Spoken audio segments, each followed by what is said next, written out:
श्री स्वामी समर्थ. स्वामी समर्थ तुमच्या सर्वांच्या इच्छा आकांक्षा पूर्ण करो ही स्वामींच्या चरणी प्रार्थना करते आणि आजच्या व्हिडिओला सुरुवात करते. तर उद्या आहे पाशांकुशा एकादशी. तर आता नवरात्री संपल्यानंतर दुसऱ्या दिवशी लगेच पाशांकुशा एकादशी येते. तर या एकादशीला अनन्यसाधारण महत्त्व आहे. तर त्यापूर्वी तुम्ही अजून जर आपल्या चॅनलला सबस्क्राईब केले नसेल तर नक्की करा आणि शेजारचं बेल आयकॉन देखील दाबा, म्हणजे जे नवनवीन व्हिडिओ मी अपलोड करेल त्याची नोटिफिकेशन तुम्हाला मिळेल.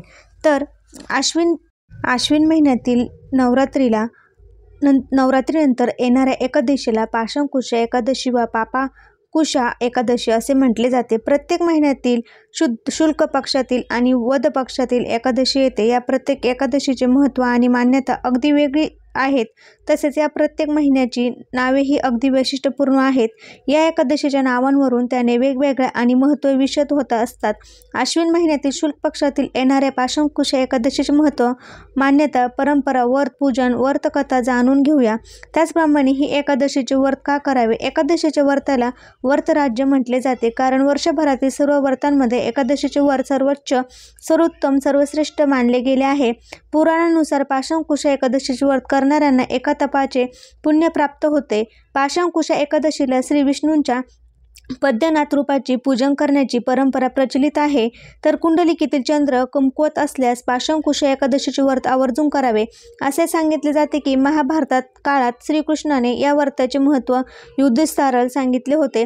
पाशांकुशा एकादशीमुळे सर्व पापांचा नाश होतो, पापातून मुक्तता मिळते. या एकादशीच्या दान, धर्म आणि पवित्र नद्यांमध्ये स्नान करण्याला अतिशय विशेष महत्त्व आहे. तर त्या प्रभावामुळे सूर्य फलप्राप्ती होते असे सांगितले जाते. तर श्रीराम आणि भरत यांची भेट सर्व पूर्ण वर्षभरात येणाऱ्या एकादशीचे नावे आणि त्यांचे महत्त्व वेगवेगळे आहे. पुराणानुसार पापरूपी हत्तीवरून पुण्यरूपी अंकुशाने निमंत्रण ठेवण्यासाठी या एकादशीला पाशांकुशा एकादशी असे म्हटले जाते. म्हणजे पुराणानुसार पापरूपी हत्तीवर पुण्यरूपी अंकुशाने नियंत्रण ठेवण्यासाठी या एकादशीला पाशांकुशा एकादशी असे म्हटले जाते. एखाद्या माणसाकडून अनावश्यक जरी पाप घडले तरी पाशांकुशा एकादशीचे व्रत करावे. असे केल्याने पापातून नाश होऊन सद्गुणांचा समावेश व्रत कर्तव्य व्यक्तीत होतो असे श्रीकृष्णाने युधिष्ठिराला राज्य सांगितले म्हटले आहे. पाशांकुशा व्रताचरण मौन्य बाळगून आराधना करावी असे सांगितले जाते. विजयादशमीनंतर याच एकादशीचे श्रीराम आणि भरत यांची भेट झाली होती अशी मान्यता आहे.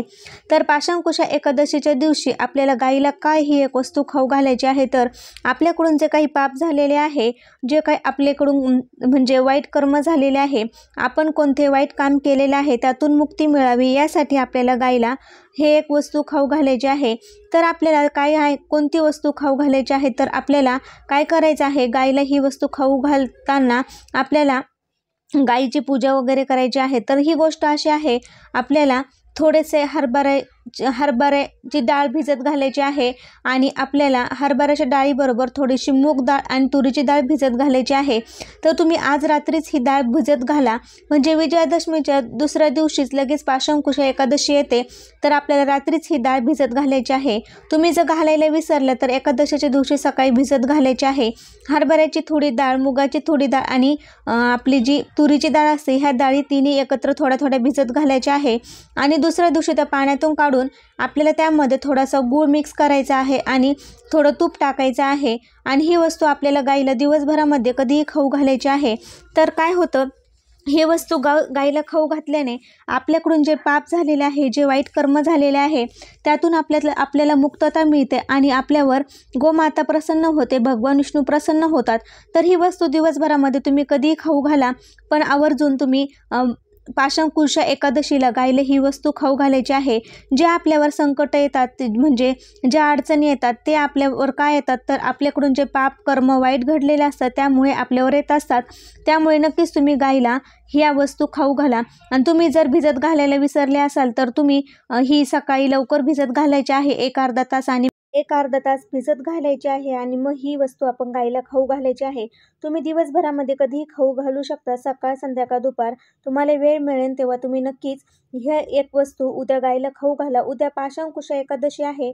आपल्याला आपल्या ज्या पापातून आपल्याला मुक्ती जर मिळवायची असेल, आपल्याकडून जे पाप झालेले आहे त्यातून आपली सुटका करायची असेल तर नक्कीच तुम्ही उद्या गाईला ही एक वस्तू खाऊ घाला. ही वर्षभर येणाऱ्या सर्व एकादशी दिनी भगवान श्री विष्णूंचे पूजन केले जाते. आश्विन महिन्यातील शुक्ल पक्षात येणाऱ्या पाशांकुश एकादशीच्या दिनी केलेल्या व्रतपूजनाने विशेष पुण्य प्राप्त होऊन सर्व पापातून मुक्ती मिळते असं म्हटलं जातं. अशी मान्यता आहे. त्यामुळेच तुमचे जर काही पाप घडलेले असतील, काही तुमच्याकडून एखादे वाईट काम झालेलं असून त्यातून जर तुम्हाला मुक्तता मिळवायची असेल तर नक्कीच तुम्ही गायीला ही एक वस्तू उद्या खाऊ घाला. पाशांकुश एकादशीचे व्रतचरण करणाऱ्यांनी पहाटे नित्यकर्म आटोपल्यानंतर एकादशी व्रत आणि श्री विष्णू पूजनास संकल्प करावा.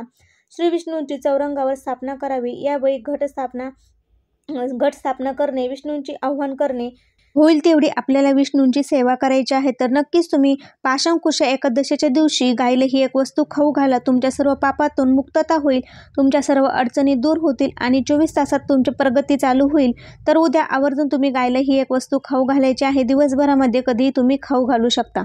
कसा वाटला व्हिडिओ ते कमेंटद्वारे नक्की सांगा. श्री स्वामी समर्थ.